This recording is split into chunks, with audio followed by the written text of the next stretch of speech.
Hello, you're watching Gravitas. I'm Shreya Upadhyay. Let's get started.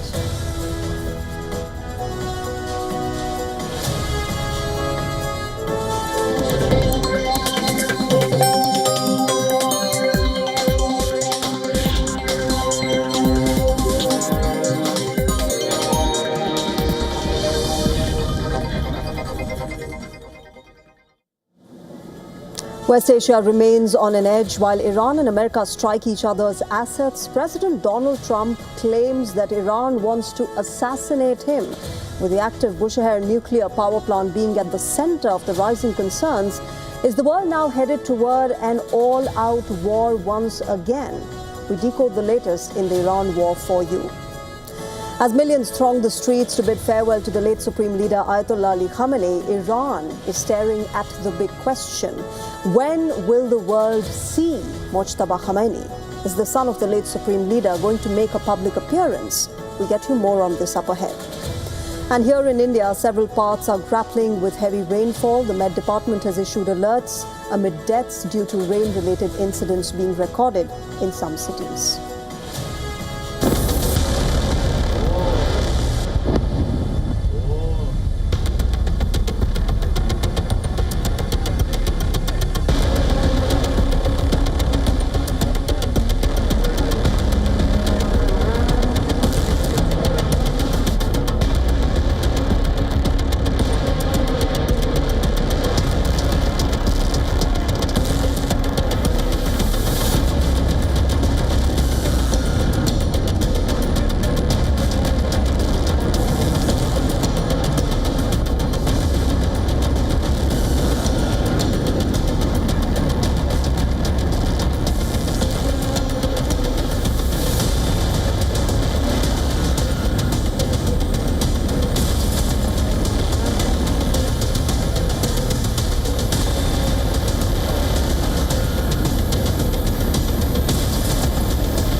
West Asia is on an edge. The sound of explosions has returned to Iran. This time, reports of blasts emerged near Bushehr, which is home to Iran's only operational nuclear power plant. It is one of the most sensitive locations in the country, and any military activity in its vicinity immediately sends shockwaves far beyond the region. US CENTCOM released these visuals to show the attacks that they carried out. On the other hand, the IRGC of Iran also released footage of its missile launches on American targets in the Gulf, particularly in Kuwait and Bahrain. American forces carried out another round of strikes inside Iran on Wednesday, targeting military infrastructure. Explosions took place near Bushehr, Bandar Abbas and Chabahar. Now, here's why Bushehr matters. Unlike Iran's controversial uranium enrichment sites at Natanz or Fordow, Bushehr is a working nuclear power plant. It generates electricity for millions. It also represents one of the most sensitive pieces of civilian infrastructure in the region. As of now, there is no official confirmation that the reactor itself has been hit or damaged, and there are no reports of any radiation leak. But just the fact that military action is taking place so close to an operational nuclear facility has set off alarm bells across the international community. Even as a near miss at such a site is enough to raise fears of a catastrophe that would extend far beyond Iran's borders. According to the US Central Command, the strikes were aimed at degrading Iran's military capabilities and protecting international shipping through the Strait of Hormuz. Remember, for Washington, this is about deterrence. For Tehran, it is another act of aggression. And between these two positions lies a region that has spent months moving from one crisis to the next.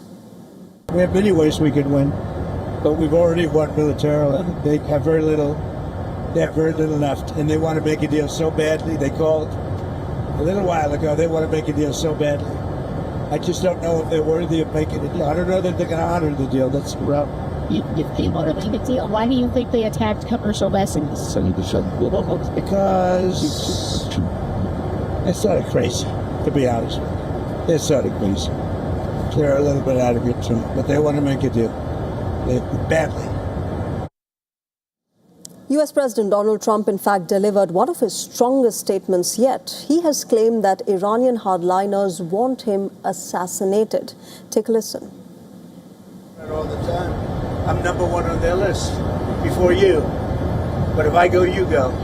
Right? But was there a specific perhaps someday you want to change professions. Trump also declared that if Iran strikes again, the United States will respond with an even greater force. We just hit them very hard. And I'd say we hit them 20-1. Every time they hit us, we're going to hit them 20. And we did it last night. It did a little something today, but it was really retribution for last night. They hit actually 3 boats, not 2. And when they hit, we hit back much harder.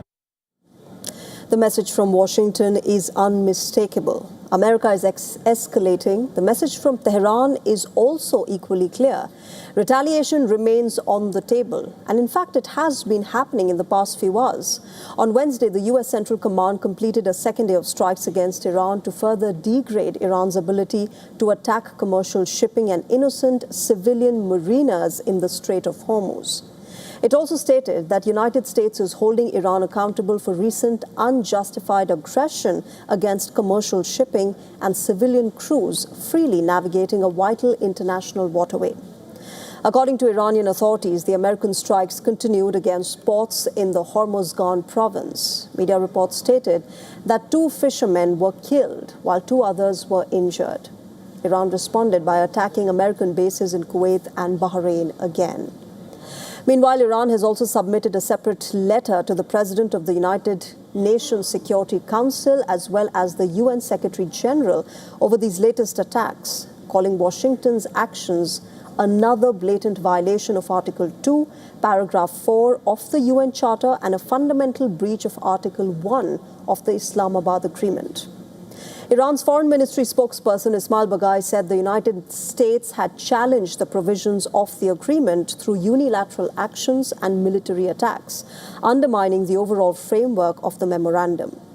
Iran's Press TV, citing sources, reported that the country could close down the Strait of Hormuz and strike twice as many targets if the United States launched further attacks.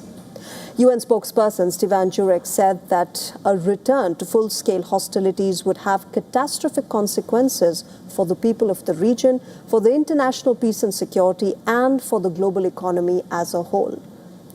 Meanwhile, the Strait of Hormuz, remember, remains a vulnerable friction point. According to US assessments, tanker traffic through the strategic waterway has largely stopped amid the current uncertainties. International Maritime Organization Secretary General Arsenio Dominguez said that hundreds of ships and around 6,000 seafarers remain stranded in the Gulf due to security concerns. Amid the escalated ground and aerial situation, train services between Tehran and Mashhad, where the late Supreme Leader Ayatollah Ali Khamenei's funeral is due to take place, had been disrupted. Iranian media said that the line was targeted by an American strike. Whether diplomacy is still alive or not is increasingly difficult to tell at the moment. What is clear, though, is that the rhetoric has become sharper than ever.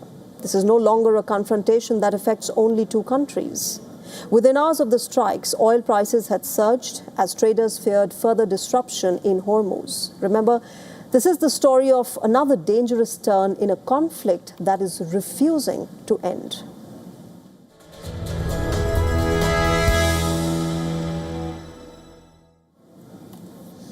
Shifting our focus now, Pakistan's most powerful institution is under pressure on multiple fronts.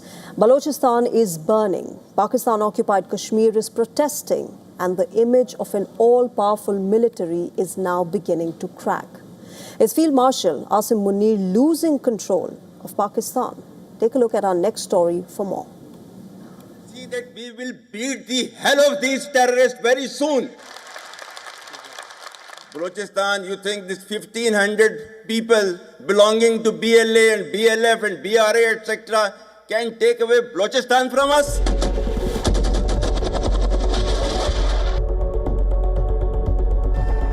In April last year, Asim Munir had boasted that about 1,500 odd Balochi fighters are no match for the Pakistan armed forces. Today, the battlefield tells a very different story. Pakistan is witnessing one of its deadliest weeks.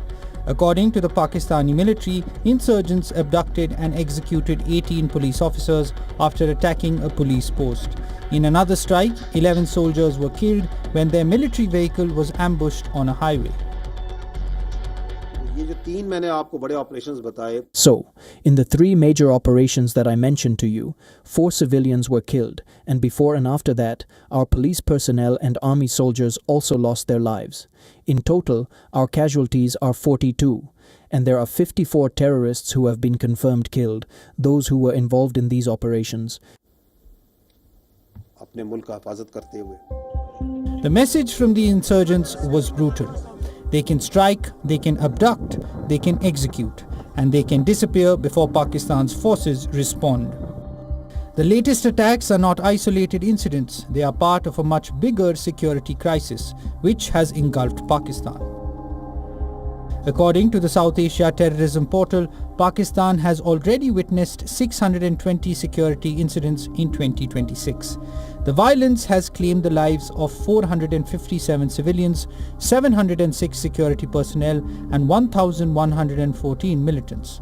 These are not the numbers of a country at peace. They are the numbers of a country fighting multiple internal battles. The epicenter remains Balochistan. For decades, Baloch separatist groups have accused Islamabad of exploiting the province's vast reserves of gas, copper and gold while leaving local communities impoverished and politically marginalized. They accuse Pakistan's military of enforced disappearances and heavy-handed operations. Their demands remain unchanged. Control over Balochistan's natural resources, greater political autonomy, for some factions, complete independence from Pakistan. But Balochistan is no longer Pakistan's only headache. In Pakistan-occupied Jammu and Kashmir, public anger is also spilling onto the streets. Mass protests have erupted after the arrest of hundreds of activists and leaders linked to the Jammu Kashmir Awami Action Committee. Demonstrators accuse Islamabad of suppressing civil rights and political dissent. Protest leaders have called for a final phase of agitation after Pakistan failed to meet demands for the release of detained activists. From Balochistan to Pakistan-occupied Jammu and Kashmir, the military is confronting unrest on 2 fronts. One is an armed insurgency, the other is a growing political movement. For decades, Pakistan's army projected itself as the ultimate guarantor of stability. PM Shehbaz Sharif and Army Chief Asim Munir have been busy of late working as a mediator to bring peace in West Asia. It is projecting itself as a nation which commands international respect. Now, that image is being challenged. Every ambush, every protest, every funeral raises the same question. If Pakistan's most powerful institution cannot secure its own territory, who really controls the ground? Bureau Report, WION, World is One.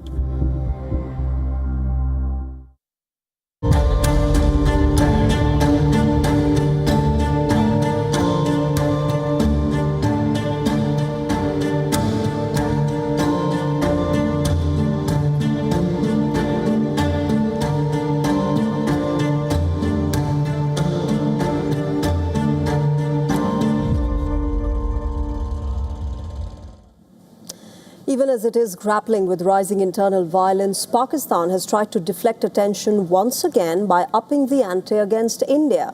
Pakistan People's Party chairperson and former Foreign Minister Bilawal Bhutto has now challenged India for a war.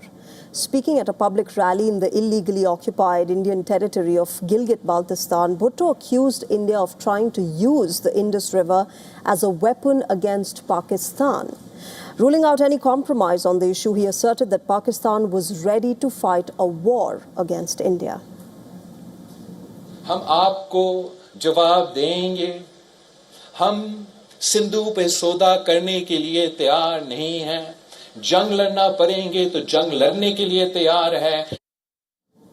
After the dastardly Pahalgam terror attack in May last year, India had put the Indus Waters Treaty in abeyance, remember, linking it with Islamabad's support for cross-border terrorism. This was a big blow for Pakistan, as nearly 80 to 90% of its agriculture depends on this very Indus River system. The Indus Waters Treaty, remember, was signed back in 1960 following 9 years of negotiations. The three western rivers, Indus, Jhelum and Chenab, were allocated to Pakistan. Although the treaty allocated water from the eastern rivers of Satluj, Beas and Ravi for India's unrestricted use, the country lacked the infrastructure to stem the flow of the Ravi River into Pakistan. While Islamabad has written to India on multiple occasions requesting a reconsideration of the decision to suspend the treaty, New Delhi remains firm on its stance, stressing that blood and water cannot flow together. Now, this raises a bigger question. Can Pakistan afford to fight a war on two fronts? It escalated hostilities on its western front with Afghan Taliban in February this year, remember, by conducting airstrikes on the alleged TTP camps in Afghanistan's Nangarhar and Paktika provinces. This led to a series of attacks and counterattacks by both sides. Pakistan has been unable to stop Afghanistan's counter-offensive.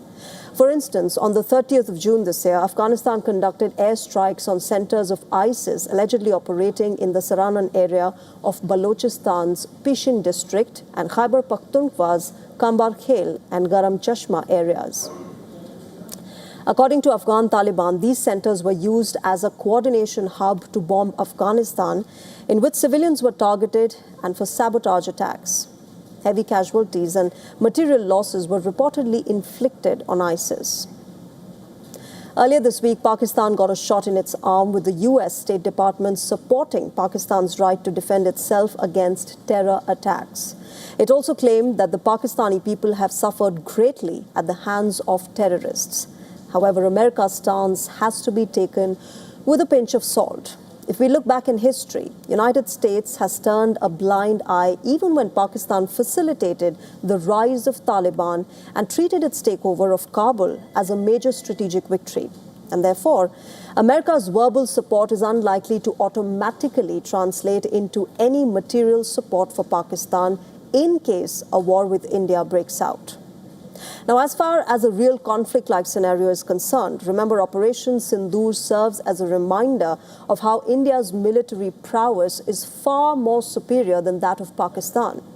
While a total of 6 Indian military personnel were martyred, over 100 Pakistani terrorists and soldiers were killed. And this is not all. India's air defense system successfully intercepted all incoming threats. India also successfully attacked 11 air bases of Pakistan, including the Noor Khan Air Base. Located barely 10 kilometers from Islamabad, this air base lies in close proximity to the headquarters of the Strategic Plans Division, the body that oversees Pakistan's nuclear arsenal.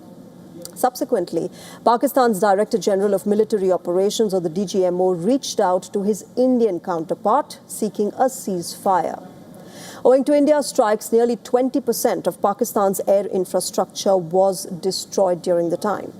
Now, in wake of this, the Asim Munir-led military establishment must embrace the ground reality. At a time when its army is unable to combat militants, it's fighting a war with Afghanistan, and it is facing a spate of protests in Pakistan-occupied Kashmir, more prudence perhaps is the need of the hour. Let's talk about the Russia-Ukraine war now. As Russia intensifies ballistic missile strikes, Ukraine is facing a critical shortage of Patriot interceptors, the only proven shield against some of Russia's deadliest weapons. And now, American President Donald Trump has promised Ukraine the right to manufacture Patriot missiles. But experts warn that it could take years before that changes the battlefield. Our next report decodes what are the key challenges that Ukraine may face despite getting this license. Take a look.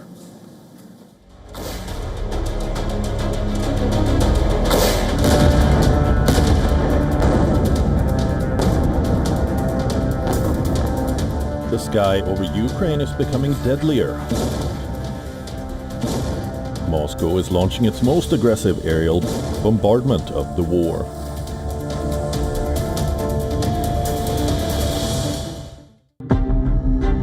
Four deadly Russian missile blitz in less than a month have left Kyiv defenseless.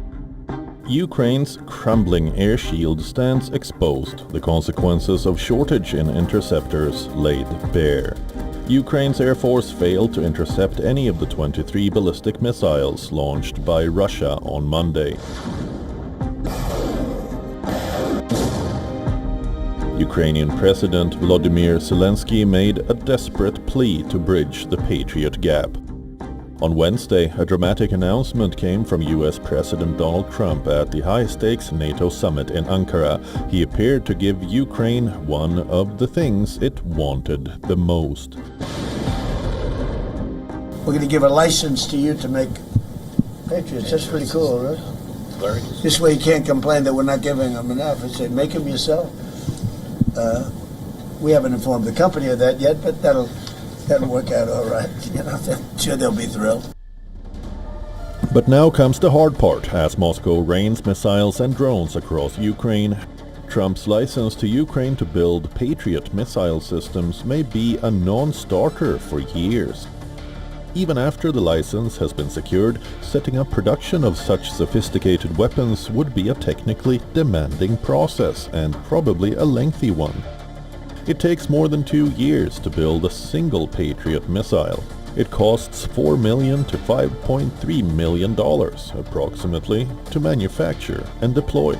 The lengthy production process for advanced interceptors requires significant time for manufacturing, assembling, and testing.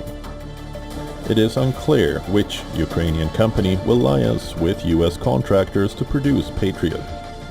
What is even more concerning is, once Ukraine has a factory built, it may immediately become a high-priority target for Moscow. While Ukraine is getting Patriots, Germany has got a major boost. Trump has approved the sale of Tomahawk missiles to Germany.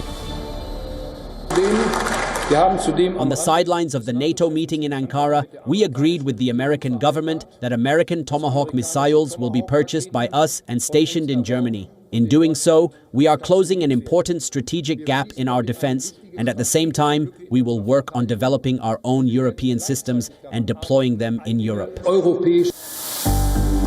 4 years into the war, Zelensky is confident that his country moves more quickly than Western militaries at procurement and production. This despite the lethal threat Kyiv faces every day.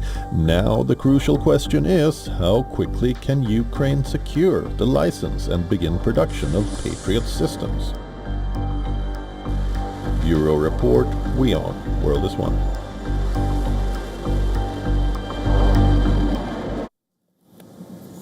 And with that, let's tell you what is coming up on the other side of gravitas. US President Donald Trump and his verbal slips are going viral, from Islamic Republic of Japan to calling President Zelensky as Putin. Concerns about his health have been triggered once again.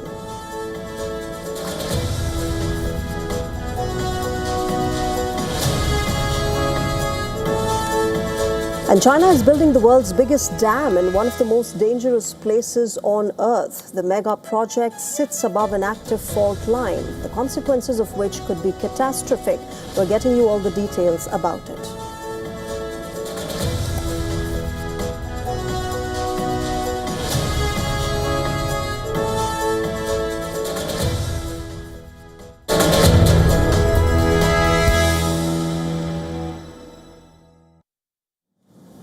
A new security architecture is rapidly taking shape across the Indo-Pacific, and at the center of it is a common objective: strengthening partnerships to counter China's growing strategic influence.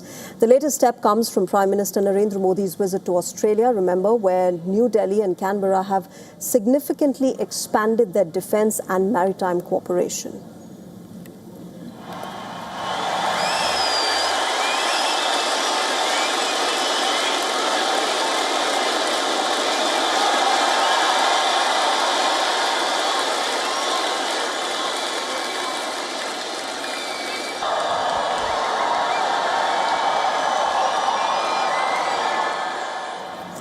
Receiving a warm and grand welcome by the Indian community at Melbourne's Marvel Stadium, Prime Minister Modi and the Australian Prime Minister Anthony Albanese were seen greeting the enthusiastic crowd of over 30,000.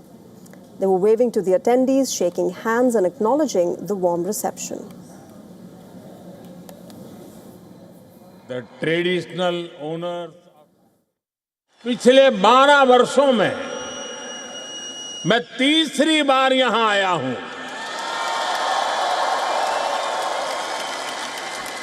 यानी इस बार hat trick लगी है. Marking another step in deepening the India-Australia strategic partnership, the Australian Prime Minister also announced the signing of an arrangement to enable uranium supplies for India's civil nuclear energy program. Now remember, the two countries also unveiled a new defense and security framework that deepens military coordination across land, sea, air, cyber and emerging domains.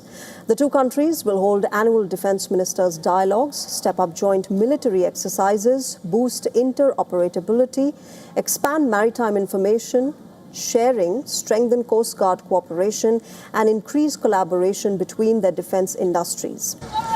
The overall message is clear. Both countries want a stronger security partnership to maintain deterrence in the Indo-Pacific. But remember, this is not an isolated development. It is part of a much wider strategic effort that countries in the region have been building over the past several months. From Australia in the east to Fiji in the Pacific, and from the Maldives, Mauritius and Seychelles across the Indian Ocean to Japan in East Asia. A network of security partnerships is steadily expanding around China's maritime neighborhood. During Prime Minister Modi's visit to the Maldives, Mauritius and Seychelles, India had broadly signed agreements to strengthen maritime surveillance, enhance coastal security, improve defense training and expand cooperation in safeguarding the Indian Ocean. And just before leaving for Australia, Prime Minister Modi's visit to Indonesia, remember, New Delhi and Jakarta had signed a massive defense export deal for the supply of the BrahMos supersonic cruise missiles and Astra missiles, boosting New Delhi's growing defense exports and strategic footprint in Southeast Asia. India and Indonesia are also partnering on the integrated development of the Sabang port. This is situated near the entrance to the Malacca Strait. The port's location gives it considerable strategic value, boosting flow of people and commodities from India's Andaman and Nicobar Islands and provinces in Indonesia's Sumatra Island. An arrangement that would also provide India greater maritime access and presence in the Indo-Pacific. Here in India, during Japanese Prime Minister Sanae Takaichi's visit, New Delhi and Tokyo had signed a landmark defense development agreement for the joint production of a next-generation naval radio antenna based on Japan's Advanced Unified Complex radio antenna technology. An advanced stealth technology that could significantly reduce the radar signature of Indian warships, making them practically invisible and nearly impossible to spot on enemy radar. At the same time, Australia has also widened its own network. Australia and Fiji signed a landmark mutual defense agreement called the Ocean of Peace Alliance, binding both nations to assist each other in the event of an external attack. Now, this strategic move is seen as Canberra's latest effort to limit China's growing military and economic influence in the Pacific region. Taken together, these agreements signal a broader strategic shift. Countries across the Indo-Pacific are tightening defense cooperation, improving maritime coordination, and building a collective security framework designed to maintain the regional balance of power and check China's influence.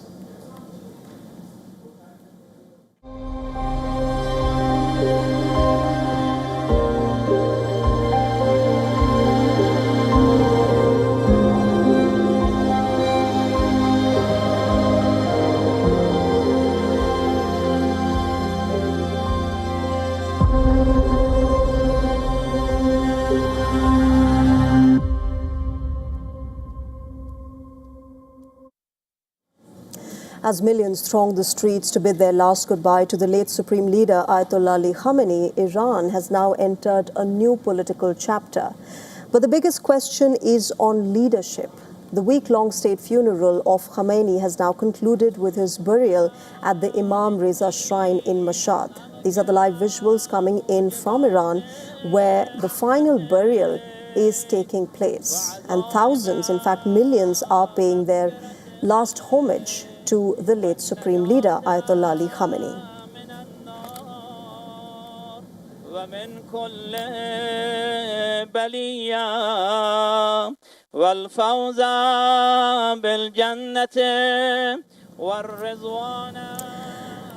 Remember, massive crowds have been gathering across Tehran, Qom, and finally, as you see in Mashhad, for ceremonies designed to project unity and resilience after one of the most consequential moments in the Islamic Republic's history. Remember, this is the conclusion of the days-long funeral procession, funeral ceremony of the late Supreme Leader Ayatollah Ali Khamenei and his family members, all of whom were assassinated during the American-Israeli strikes on the 28th of February this year.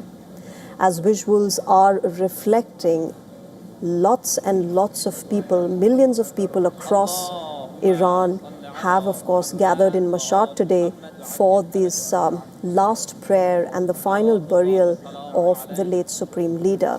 But as this happens, remember, as we've been telling you, the big question that Iran now faces is that of their new leader, Mojtaba Khamenei, the son of the late Supreme Leader, who was not even seen during this very public funeral procession of the late Supreme Leader. And now questions are being asked whether he will be seen publicly or not. Allahu Akbar. Allahu Akbar. Takbiratul Ihram. Alhamdulillah Rabbil Alameen. Ar-Rahman Ar-Rahim. Malik Yawm Ad-Din. Iyyaka na'budu wa iyyaka nasta'in. Ihdina ash-shirata al-mustaqim. Now, these, of course, have been, scenes that have been coming out of Iran. But remember, the headline today is not who attended the funeral, but who did not. Iran's new leader, Mojtaba Khamenei, did not make a public appearance during the final burial ceremonies of his family, despite days of speculation that he would step into public view for the first time since succeeding his father. Instead, Iranian state media relied on written messages attributed to the new leader, while senior government officials, military commanders, and religious figures represented the country's leadership at the funeral.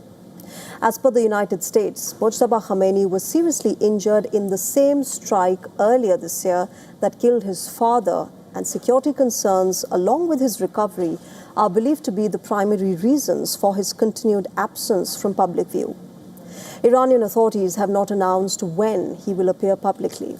The funeral itself carried enormous political symbolism for Iran. Remember, crowds chanted pro-regime slogans and they called for retaliation against the United States and Israel, reflecting the tensions that continue to define Iran's relationship with the West following months of regional conflict.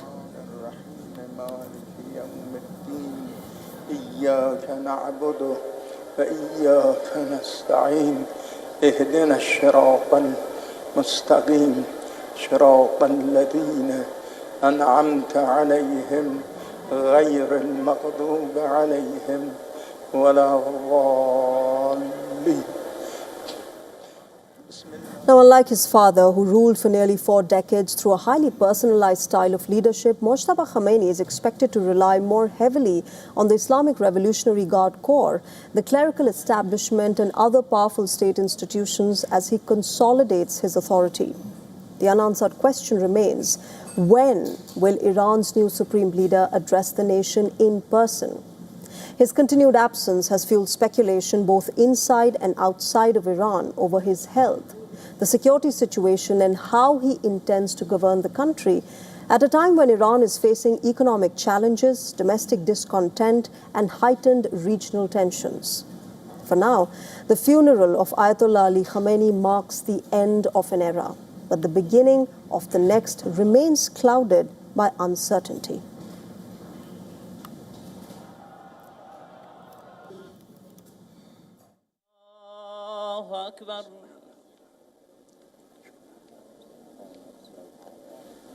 Allah.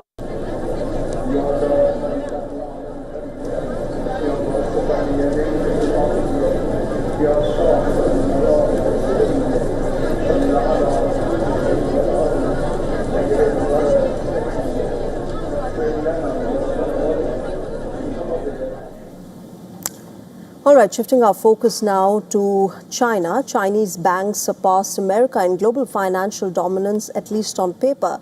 Fresh data shows the Industrial and Commercial Bank of China, or the ICBC, alone sits at roughly $7.6 trillion in assets, followed by Agricultural Bank of China, near $7 trillion.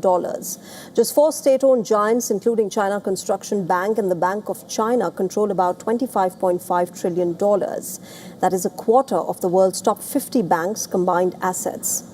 At the Bank of Communications and other state lenders, and China's footprint among the world's biggest banks stretches well past $50 trillion. Compare that with America's biggest three: JP Morgan Chase at $4.4 trillion and Bank of America at $3.4 trillion, with the U.S. trio, including Citi, lands closer to $11 to $12 trillion, which is far short of matching even a handful of Chinese mega banks. But size isn't the whole story. Look at the market capitalization and the picture flips hard. Market value is what investors actually think these banks are worth. JP Morgan's market cap tops $780 to $900 billion, which is nearly triple that of China's ICBC. But why the gap? Well, Chinese banks are policy tools first, profit engines second. They're forced into cheap lending to prop up local governments, real estate and infrastructure, compressing margins. Morningstar analysts note that Chinese state banks ramped financial investments nearly 19% in 2025, acting as a direct liquidity channel for Beijing's stimulus push, fueled by record government bond issuance. So the real signal isn't who's bigger, but who's more efficient. China wins the balance sheet war, but America wins the confidence war, and that divide, state-directed scale versus market-driven profitability, increasingly defines the global financial rivalry between Washington and Beijing.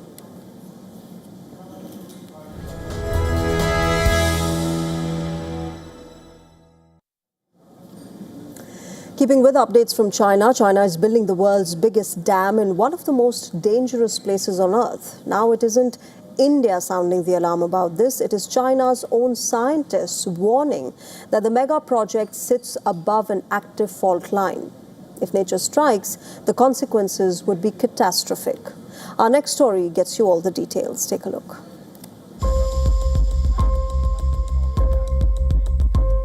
Some engineering projects challenge rivers. Others challenge mountains. This one may be challenging the earth itself. High on the Tibetan plateau, where tectonic plates constantly push against one another, China is constructing what will become the world's largest hydropower project. The project promises to generate a staggering 60 million kilowatts of hydropower, triple the output of 3 gorges. But beneath the concrete lies a growing concern. According to Chinese geologists, an active fault cuts directly through the dam site. Their research warns that the region remains tectonically active, with repeated ground movement capable of triggering powerful earthquakes, landslides, and long-term structural instability. It is a warning coming from inside China itself. The timing is significant. Construction on the estimated $167 billion project is moving ahead, despite long-standing concerns from its neighbors. The dam is being built on the Yarlung-Tsangpo River in Tibet, which transforms into the Brahmaputra as it flows into India and Bangladesh, providing 30% of India's fresh water, besides serving as Bangladesh's lifeline. Now those concerns have taken on a new dimension. The Himalayas rank among the world's most seismically active regions. The collision between the Indian and Eurasian tectonic plates continues to generate earthquakes across Tibet, Nepal and northeastern India. A major seismic event near a mega dam would present engineers with an extraordinary challenge. Experts are not saying the dam will fail, but they warn that designing for such conditions demands extreme caution. If a catastrophic structural failure were ever to occur, the consequences could extend far beyond Tibet. Bureau Report, WION World is One.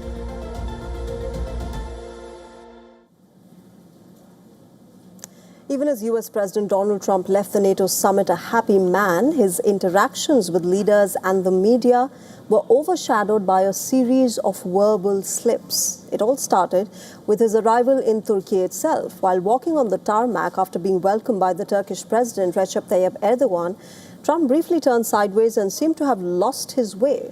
This prompted Erdogan to take his arm, guide him step by step toward the military guard of honor.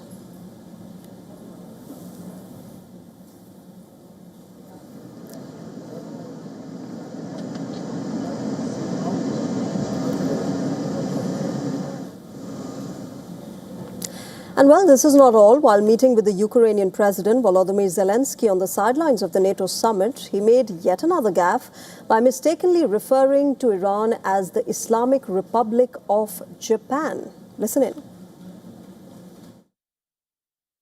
I told this story yesterday. We had 111 missiles shot by the Islamic Republic of Japan. They were shot at the aircraft carrier. Subsequently, multiple Republicans mocked him on social media. For instance, U.S. Senate Minority Leader Chuck Schumer stated that Trump's rambling, unhinged and confused performance was an embarrassment to America on the world stage. And well, it didn't end here. Trump pointed to Zelensky and asked if reporters have any questions for President Putin. However, he soon appeared to realize his error and he claimed that he wanted to relay the questions when he spoke to the Russian president later. Question for President Putin, please? Do you have a question for President Putin? Not so much Putin. Yeah, what would you like to ask him? Because I'm going to ask him that question. While boasting of his popularity on social media, he also repeatedly mispronounced the name of TikTok as Tic Tac. Listen in. Who's number one on TikTok? I am. I'm number one on TikTok. And all I talk about is how bad communism is, right? Now remember, concerns over Donald Trump's health have been mounting, with bruises on his hands being noticed in the last few months. The White House, though, attributed it to frequent handshaking, the use of aspirin, as well as a condition named chronic venous insufficiency. He often mocked his predecessor, Joe Biden, remember, for his low energy levels, calling him Sleepy Joe. But Donald Trump has himself now been caught in a bout of daytime drowsiness on many occasions. Now, in terms of tangible outcomes, remember, the NATO summit was not particularly fruitful for Trump. While the American president has been pushing NATO allies to buy more American weapons, the bloc announced a $4.5 billion plan to procure up to 10 surveillance planes manufactured by Swedish defense firm Saab instead of Boeing. Now, Donald Trump has openly questioned why countries such as Britain, Germany and France did not back the US strongly enough during the Iran war. However, the worst criticism was reserved for Spain, whom he dubbed as a wasted cause. Subsequently, he ordered an immediate halt to all trade with Spain. Wasted cause. We don't want to do any trade business with Spain anymore, by the way. I'd like you to cut it off. Spain is a terrible partner in NATO. They don't participate, they don't pay. I don't want anything to do with Spain. Cut off all trade with Spain, please, including visits. Trump also renewed his claim that America should take control of Greenland and dubbed NATO's stance on the issue as a big problem. But this triggered an immediate reaction from the Danish Prime Minister, Mette Frederiksen, who stressed that Greenland is not up for sale. But Trump did make an impact as far as his push for enhanced defense spending by NATO allies is concerned. The alliance has announced more than $50 billion for new defense procurements and highlighted that NATO countries had increased their investment in core defense requirements in 2025 by over $139 billion. Similarly, NATO threw its weight behind US amid its ongoing conflict with Iran. In the summit declaration, the bloc reiterated that Iran must never have a nuclear weapon and called upon it to respect freedom of navigation in the Strait of Hormuz. While NATO did put up a united front at the summit in wake of all the bickering between America and its European allies, it remains to be seen whether this momentum can be sustained, given Trump's tendency to launch personal attacks on leaders of NATO countries. Moving on, imagine a plane as big as Jupiter, but lighter than cotton candy. Does it sound impossible? Well, astronomers have now discovered not one but two such giant worlds. The finding is giving scientists a fascinating new clue about how planets are formed. Our next report gets you all the details. Take a look. Astronomers have discovered two giant super-puff planets orbiting a star. Even though both planets are as large as Jupiter, they are the least dense planets of their size ever found. Astrophysicists from the University of Oxford say these planets are even less dense than cotton candy. They compared their density to a blob of shaving foam fresh from the can. The research has been published in the Royal Astronomical Society. Scientists believe these strange worlds are made mostly of hydrogen and helium and are located about 1,110 light-years away. They say they are likely white or blue, depending on how cloudy their skies are. NASA's James Webb Space Telescope is expected to study them further and confirm their chemical makeup. NASA's TESS satellite first detected the planets. Researchers then used Earth-based telescopes to study their orbits and calculate their density. The two puff planets circle a star in the southern constellation Volans, also known as the Flying Fish. For comparison, Jupiter is about 35 times denser than these newly discovered worlds. According to NASA, one planet takes 139 days to complete an orbit, while the other takes 232 days. Scientists say superpuff planets are extremely rare. They are thought to form in gas and dust-rich disks around newborn stars and gradually lose much of their material over time.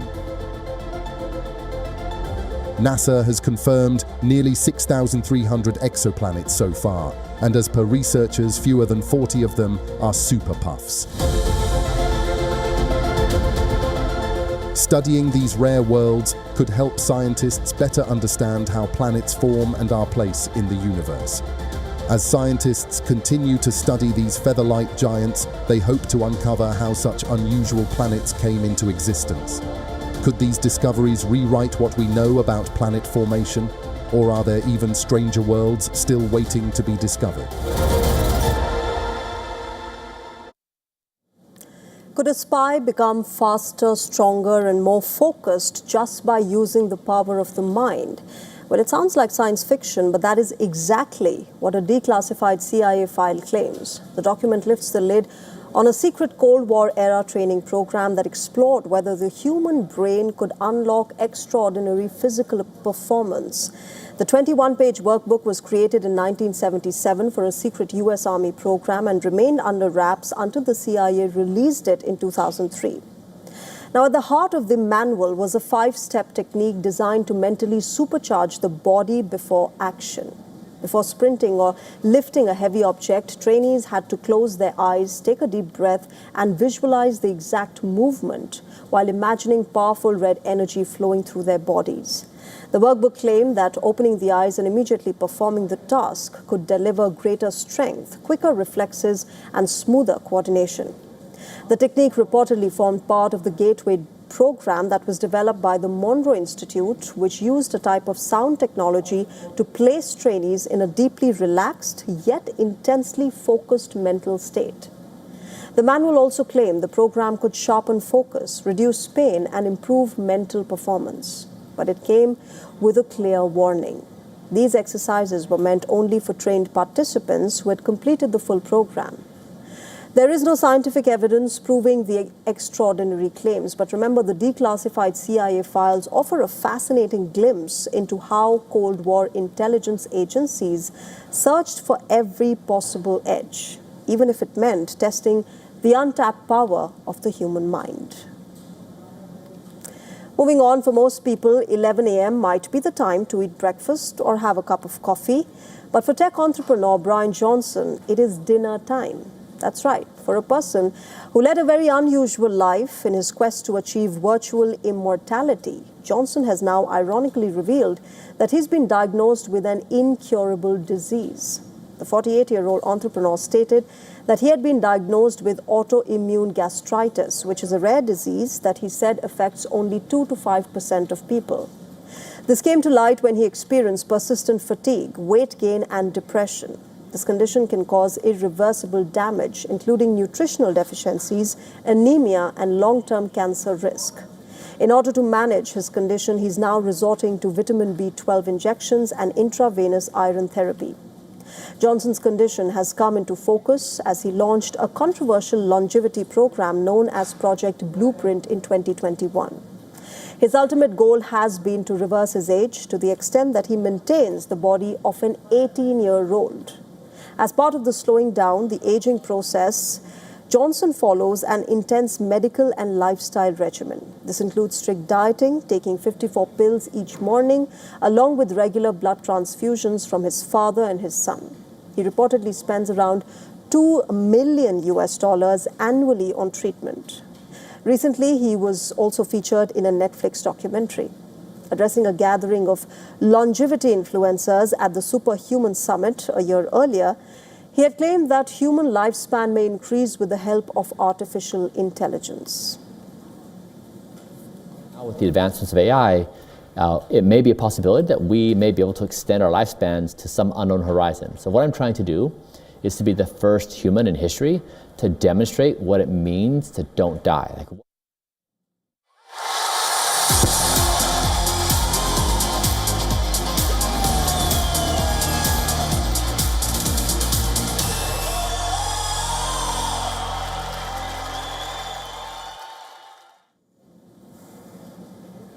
A traditional Chinese embroidery art has found a place on global stage after being included in the official merchandise for the 2026 FIFA World Cup. In Nanhua County in southwestern China, hundreds of artisans are handcrafting World Cup-themed products, including scarves, caps, and bags that will be sold through official FIFA retail channels around the world.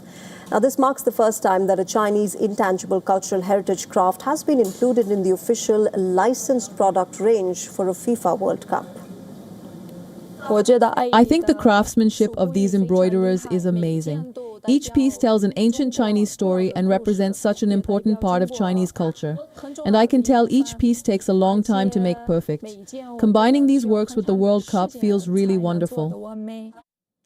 With a history spanning nearly 1800 years, embroidery is an important part of ethnic Yi community's cultural heritage. Having already been showcased at international fashion events, the craft is now reaching football fans worldwide. We've already taken our Yi embroidery products and costumes to international stages like Milan Fashion Week and Paris Fashion Week. And with that, it's a wrap on this edition of Gravitas. Thank you very much for joining us tonight. Bye-bye.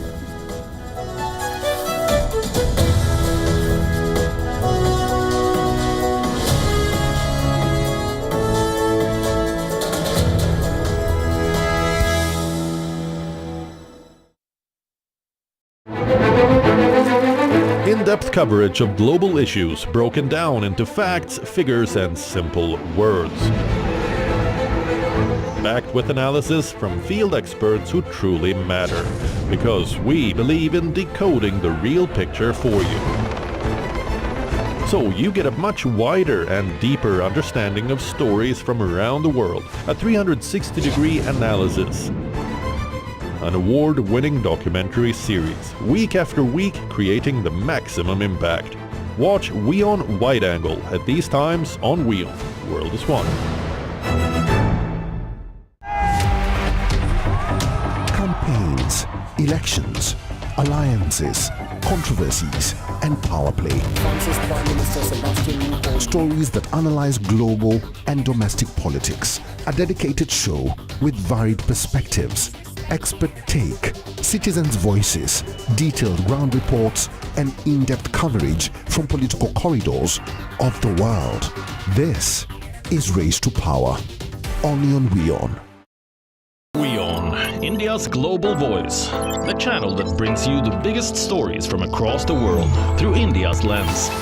Now available in more than 190 countries worldwide, because we believe that the world is one. Watch us in Africa, Europe, USA and Canada, South America, Asia-Pacific, Middle East and North African regions. Also available on these digital platforms across the world. WION, World is One. The Israeli drone is above our heads all the time in Lebanon. More than 200,000 civilian homes have been destroyed. This looks like it used to be a toy for a little girl. Can't but wonder while I'm walking between all of this rubble, how many lives were destroyed, how many kids were traumatized, how many women lost their families. If this isn't a war crime, then what is? From the southern suburb of Beirut, I'm Redi Francis for WION, World is One.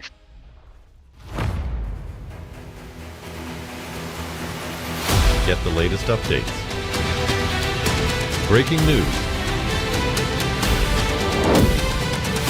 Credible, clear, continuous. Experts across aisles. Diverse voices, one platform. WION World is One. Campaigns, elections, alliances, controversies, and power play. Stories that analyze global and domestic politics. A dedicated show with varied perspectives, expert take, citizens' voices, detailed ground reports, and in-depth coverage from political corridors of the world. This is Race to Power, only on WION. WION, India's global voice, the channel that brings you the biggest stories from across the world through India's lens.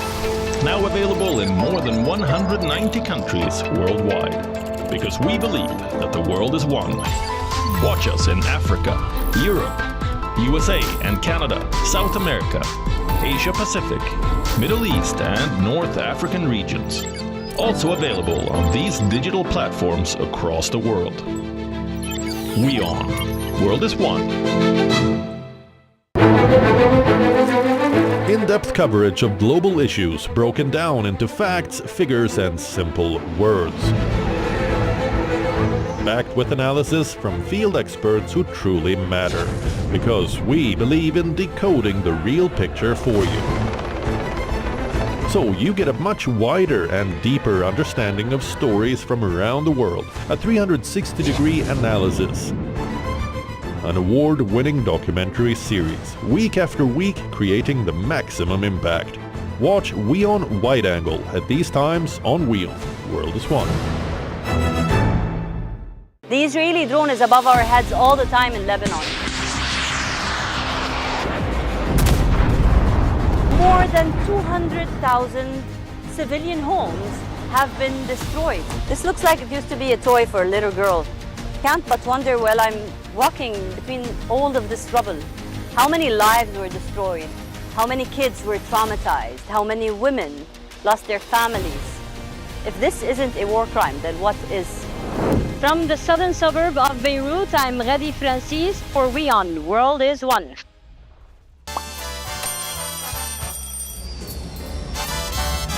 Vielleicht nur als